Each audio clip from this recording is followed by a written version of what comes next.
Hello guys. तो अब हम बात करेंगे ई इनवॉइसिंग के प्रोसीजर जीएसटी में कि ई इनवॉइसिंग में हमें क्या क्या प्रोसेस फॉलो करने हैं, तो इसमें हम पूरा समझेंगे। तो सबसे पहली बात, ई इनवॉइसिंग किसके ऊपर एप्लीकेबल है? ई इनवॉइस उनके ऊपर एप्लीकेबल है जिनका एग्रीगेट टर्नओवर 5 करोड़ या उससे अबव है। एग्रीगेट टर्नओवर जो है वो हमारा पैन बेसिस होता है। हमारे जितने भी सेम पैन पे जितने भी बिजनेस हैं उनका टर्नओवर मिला के बोलेंगे एग्रीगेट टर्नओवर।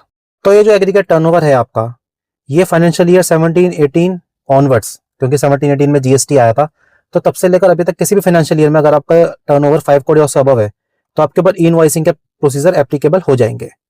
अब ई इनवॉइसिंग के प्रोसीजर एप्लीकेबल हो गए, अब इसमें कवरेज क्या है, कौन कौन से ट्रांजेक्शन है जो इसमें कवर है? Number one, B to B transaction. B to B transaction क्या होती हैं? बी टू बी ट्रांजेक्शन वो होती हैं जब आप सेल करते हो उस पर्सन को जो सामने वाला भी जीएसटी में रजिस्टर्ड हो, तो उसको बोलते हैं बी टू बी ट्रांजेक्शन। अगली चीज आपके एक्सपोर्ट इनवॉइसेस, जो भी आप बाहर एक्सपोर्ट कर रहे हो वो भी आपकी ई इनवॉइसिंग में कवर है। और तीसरा आपके क्रेडिट नोट, डेबिट नोट्स वगैरह जो भी आप इशू करोगे वो भी आपकी इनवॉइसिंग में कवर है। तो अब इसका जो प्रोसेस है वो एक तरीके से प्रोसेस बहुत सिंपल है। नंबर वन, आप इनवॉइस जनरेट करोगे। इनवॉइस जो जनरेट होगा वो आपके सॉफ्टवेयर में जनरेट होगा, जो भी आप सैप, टैली, ईआरपी, जो भी आप एक तरीके से सॉफ्टवेयर जो है आप मतलब मेंटेन कर रहे हो, उसी में ही आप एक तरीके से इनवॉइस एक तरीके से क्रिएट करोगे। और उसके बाद में उसको क्रिएट करने के बाद में उसके जो डिटेल्स होंगी वो आप आईआरपी पोर्टल पे अपलोड करोगे। आईआरपी पोर्टल पे जैसे ही आप वो डिटेल्स अपलोड करोगे तो आपको एक आईआरपी नंबर मिल जाएगा, इनवॉइस रेफरेंस नंबर आपको मिल जाएगा, वो एक तरीके से यूनिक होगा। और जब वो आईआरपी नंबर मिल जाएगा उसके बाद में आपको क्यूआर कोड भी उसके ऊपर जनरेट हो जाएगा, और उसके बाद में वो आपकी एक तरीके से ई इनवॉइस बन जाएगी और उस इनवॉइस को आप रिसिपिएंट के से आप शेयर करोगे। अगर आपके पास में ई इनवॉइस है तो आपको फिजिकल इनवॉइस कैरी करने की कोई रिक्वायरमेंट नहीं है, और आपको डुप्लीकेट, ट्रिप्लीकेट वगैरह भी रिक्वायरमेंट की कोई रिक्वायरमेंट नहीं है। वो ई इनवॉइस आपका कंक्लूसिव एविडेंस होगा और वो आप रिसिपिएंट के साथ शेयर कर सकते हो, और जब भी आप ई वे बिल वगैरह में ट्रांसपोर्टर को भी वो इनवॉइस आप दे सकते हो, और वो इनवॉइस एक तरीके से आपका वैलिड माना जाएगा। अब अगला है, टाइम लिमिट क्या है ई इनवॉइस को अपलोड करने की आईआरपी पोर्टल में। अगर आपका टर्नओवर 10 करोड़ या उससे अबव है तो आपको 30 डेज ऑफ इनवॉइस डेट के अंदर में आपको आईआरपी पोर्टल पे अपलोड करना होगा। इट मींस कि अगर आपकी invoice date later suppose first date की है तो आपको 30 तक उसको आईआरपी पोर्टल पे अपलोड करना होगा। अगर आप 30 डेज के अंदर में अपलोड नहीं करते हो तो आपकी इनवॉइस एक तरीके से रिजेक्ट हो जाएगी, और उसके ऊपर जो रिसिपिएंट है वो आईटीसी भी क्लेम नहीं कर सकता। उस केस में फिर आप उस इनवॉइस को कैंसिल करके डेबिट नोट, क्रेडिट नोट के थ्रू कैंसिल करके फिर आपको इनवॉइस दोबारा से जनरेट करनी पड़ेगी।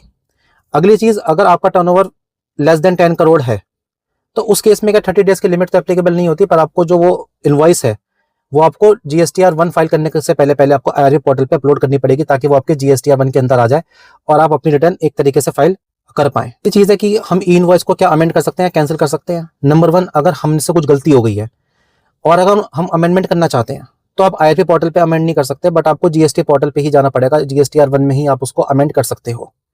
तो एक तरीके से ये कि आईआरपी पोर्टल पे अमेंड करना अलाउड नहीं है, जिसको हमें जीएसटीआर 1 में ही अमेंड करना पड़ेगा।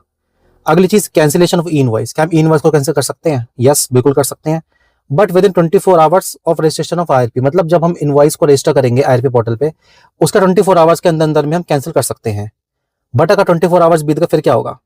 फिर या तो उसके बाद में आप उसको कैंसिल नहीं कर सकते, बट आपको उसका डेबिट या क्रेडिट नोट इशू करना पड़ेगा। तो एक तरीके से क्या है कि 24 आवर्स के जो लिमिट है वो एक तरीके से फिक्स्ड है, उससे ऊपर हो गया तो आप उसको कैंसिल नहीं कर पाएंगे।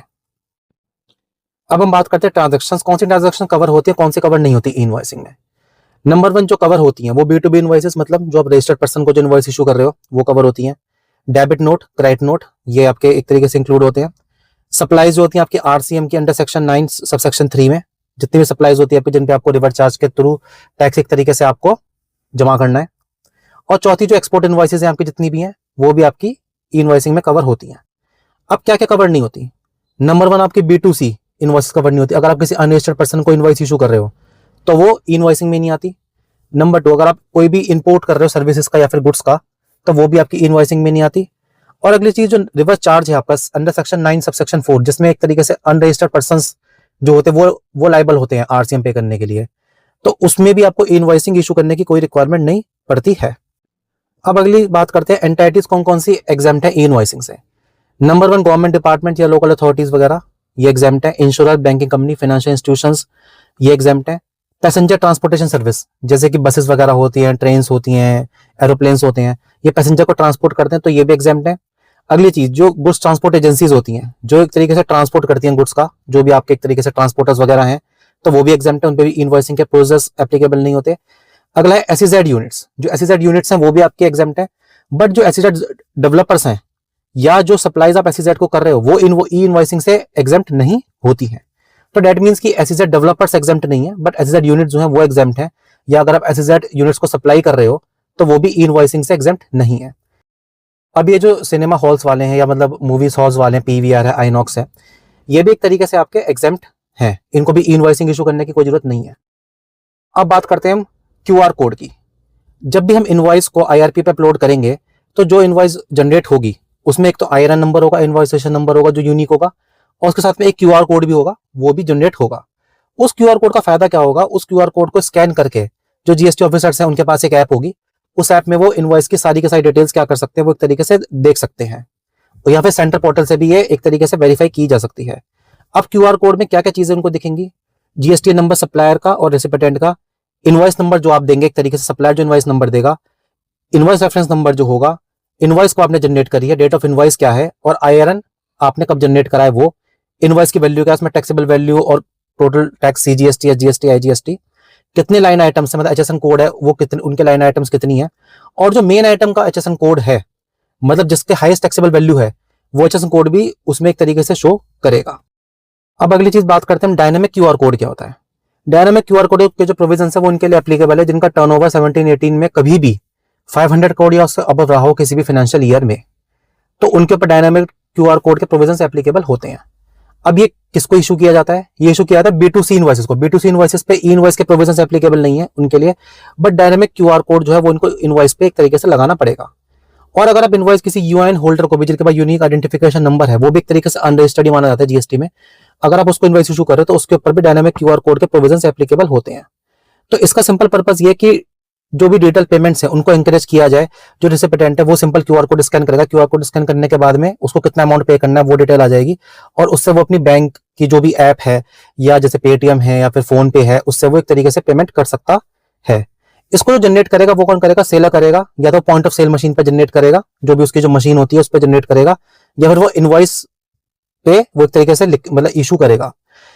अब अगली चीज क्या, ये भी कुछ के पर एप्लीकेबल नहीं है, जैसे कि एक्सपोर्ट सप्लाईज वगैरह है, क्योंकि एक्सपोर्ट सप्लाईज में आपको जो पेमेंट है वो एक तरीके से बाहर से आता है, तो उसके ऊपर एप्लीकेबल नहीं है। इंश्योरर या banking company, financial institutions and including NBFC उनके ऊपर एप्लीकेबल नहीं है। गुड्स ट्रांसपोर्ट एजेंसीज के ऊपर एप्लीकेबल नहीं है, या जो आपके जो है ये जो पैसेंजर ट्रांसपोर्ट सर्विस है उनके ऊपर एप्लीकेबल नहीं है।